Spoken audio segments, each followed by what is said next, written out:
Welcome to the deep dive. We're here to unpack fascinating stories, really get into the details, and pull out the key nuggets of knowledge. Today, we're plunging into the, well, truly remarkable journey of Sara Blakely, the self made billionaire behind SPANX. Our source material for this is a really compelling documentary. It traces her path from, honestly, a completely unexpected start right through to becoming this global brand. So, our mission today is really to uncover those less obvious lessons, the strategic brilliance maybe, but also just the sheer grit.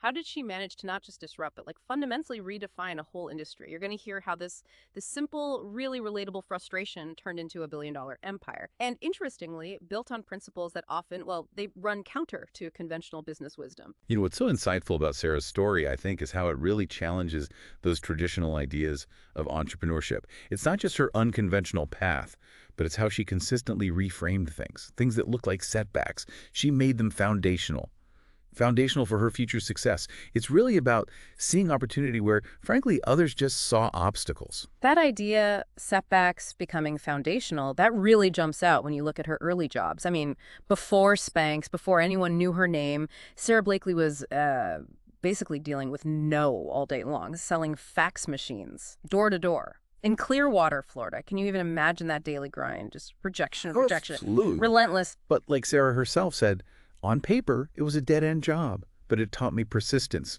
I didn't know it then, but those rejections prepared me for what was coming. Most people would see that job and just think, dead end. But she took rejection differently. It wasn't failure, it was data, maybe. Exactly. And it's more than just persistence in that generic sense. It's Yeah. like she built up this resilience muscle, like a rapid prototyping of her own emotional strength. Yeah. That period, it forced her to develop this really thick skin and this unique ability to hear no and just not let it stop her. hmm That's such a rare and powerful asset for any entrepreneur, isn't it? Yeah, absolutely. So, building on that kind of unexpected resilience she got from selling fax machines, she then runs into this totally different kind of frustration, something hitting closer to home, you could say. She's just trying to get her clothes to fit better for a party. Simple problem, right? But every pair of pantyhose had those same maddening issues: visible seams, the feet bunching up, the waistband rolling down. Oh, Mm-hmm. And this highlights, I think, a really critical distinction in innovation. It's one thing to, do market research and identify an unmet need. Okay, but Sarah's approach was much more visceral. It was her pain point. So acute, it basically forced her to invent a solution just for herself. Being user zero, like that, it often unearths these deeper, unarticulated desires, especially in industries, well, often male-dominated industries, that just weren't equipped to even hear from women. They weren't asking the right questions. right. They weren't asking. And that's when it happened. The Riedel light bulb moment. Sarah, getting ready for this party, literally takes scissors to her control top pantyhose. Right there in that bathroom. Yeah, and just cuts the feet off so she could wear them under white pants without the seam showing. That moment, she said, it was a light bulb. And what's just incredible is, okay, she has this idea, but no fashion background, no business contacts, definitely no sewing skills. Nothing. Just $5,000 in savings, this clear vision, and, well, immense grit. That's it. So, okay, she's got this amazing, almost accidental invention.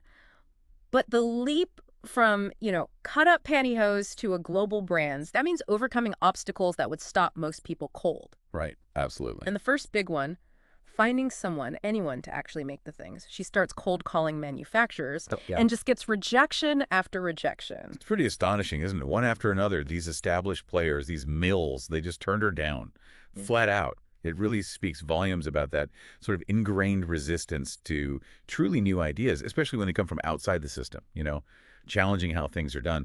The breakthrough only came, and this is a great part of the story, when this small mill owner in North Carolina, he had already said no repeatedly, but his daughters overheard, and they urged him, Dad, listen to her. Wow. And he finally said yes. It's just such a powerful testament to needing those fresh perspectives, right? Yeah. Even inside established industries. And it wasn't just the manufacturers giving her a hard time. She couldn't afford lawyers either to protect this idea she knew was valuable. Right. So what does she do? She takes matters into her own hands. She literally wrote the patent herself. Using a textbook. Using a textbook. Yeah. And handled the trademark application on her own, too. I mean, the audacity to navigate that incredibly complex legal stuff as a total novice.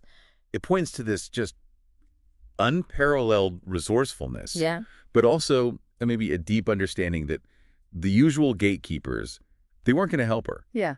By doing it herself, she kind of bypassed what would have been a huge barrier financially and maybe even conceptually. Mm-hmm. Now, sure, there was risk, right?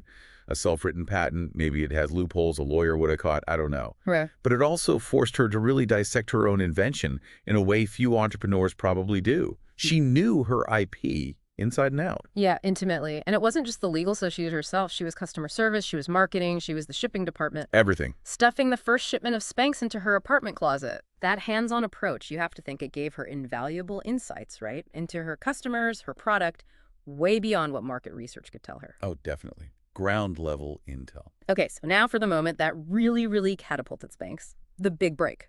She's determined to get into department stores. She somehow lands a meeting with a buyer from Neiman Marcus. Big deal. But halfway through the pitch, she feels it. She's losing them. Yeah, you can imagine that feeling. Panic, maybe? Totally. So she does something completely unexpected. Out of the blue, she just asks, can we go to the bathroom? Uh-huh. I mean, can you imagine being that buyer? You think you've heard every pitch. Right. Let's go to the ladies' room. Yeah. It's completely unorthodox. But clearly, it worked. Because in the bathroom, Sara showed her. Yeah. Showed her how SPANX worked on her own body. That moment, she said later, changed everything. It wasn't just a sales pitch anymore. It was this raw demonstration. Authenticity, confidence in the product. It was about solving a real problem, not just selling some garment. And boom, it worked. The Neiman Marcus order went through, and from there, word of mouth just exploded. Stylists started using them. Celebrities heard about them. Yeah, it spread organically. Women across the country. SPANX just started to spread. Yep. And then came the ultimate endorsement. Totally unexpected. Oprah Winfrey. The Oprah effect. Yes. In 2000, she just declares on her show, I love SPANX. These are one of my favorite things. One sentence, and that single endorsement, basically, it turned SPANX into a household name. Yeah. Overnight. But it's interesting to think about that now, isn't it?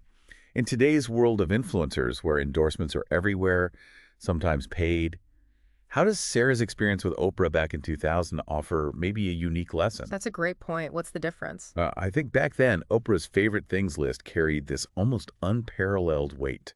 It felt like genuine discovery. It wasn't seen as a paid placement. It was a personal recommendation from someone deeply trusted.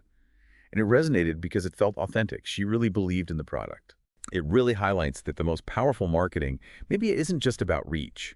It's about trust. It's about authenticity. And that lesson feels even more relevant today, when everyone's so skeptical of sponsored content. Absolutely. So SPANX is taking off.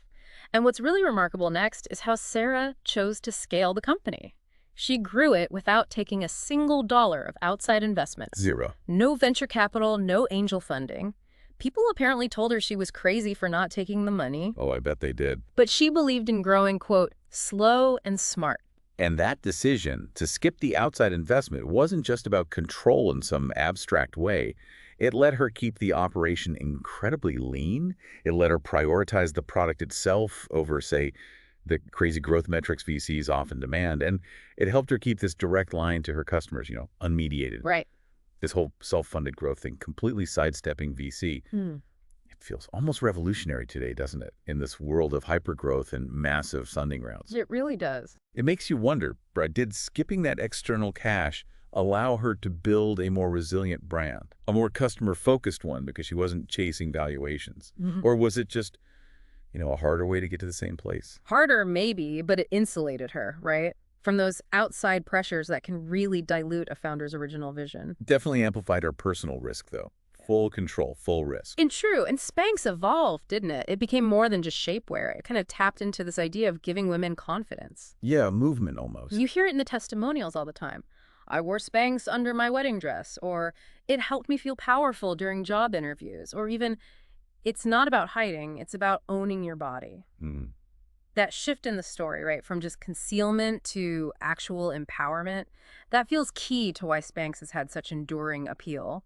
It hit a nerve. A deep, maybe unspoken need. Exactly. So wrapping this up, what does all this mean for you listening? Whether you're, building a business or working on something creative or just facing some challenge.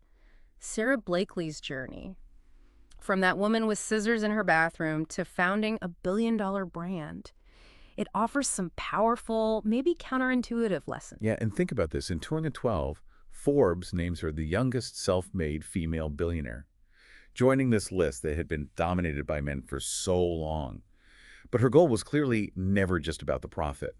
As she said, when I made my first big paycheck, I gave $1 million to women's causes. Her philosophy: I believe in lifting as we climb. That's powerful. Her success wasn't just hers. It became a platform to make a broader impact. She really has become this symbol, hasn't she, of what's possible when that persistence really meets purpose, when resourcefulness just triumphs over the traditional way of doing things.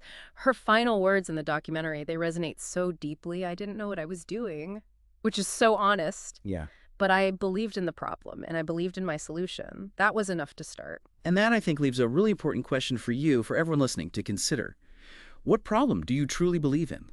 A problem may be so personal, so acute, that it compels you to find a solution, no matter how unconventional it might seem. And maybe beyond that, how can we all try to lift as we climb? How can we find ways for our own successes, big or small, to empower and elevate other people? Some big questions to ponder there. Thank you for joining us on this deep dive into Sara Blakely's extraordinary story.